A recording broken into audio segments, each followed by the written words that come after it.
Zaman sekarang ni masih ada lagi ibu bapa yang pilih kasih. Aku bagi kau satu situasi. Satu family yang ada seorang anak yang pandai dan seorang anak yang kurang pandai.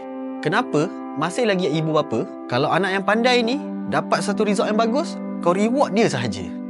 Tapi kau lupa pada yang anak nombor 2 yang kurang pandai ni.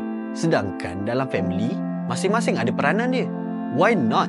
Kalau kita reward yang pandai ni, tapi kita rewardkan sekali juga yang kurang pandai ni. Bagi sama rata. Kau faham tak? Kalau kau melebihkan anak nombor 1, tapi kau kurangkan anak nombor 2, kau akan create satu status anak emas dalam kalangan adik-beradik mereka ni. Status anak emas ni sepatutnya tak boleh wujud. Kenapa kita kena wujudkan benda ni? Sebab peranan adik-beradik ataupun peranan anak-anak ni masing-masing ada keperluan dia. Kalau contoh anak yang lebih pandai ni, mungkin dia boleh bantu kita dari segi keuangan. Kalau anak yang nombor 2 kurang pandai ni, mungkin dia boleh bantu kita dari segi tenaga. Jadi kau appreciate anak-anak ni semua. Kau rasa kau setuju tak apa yang aku cakap? Cuba komen.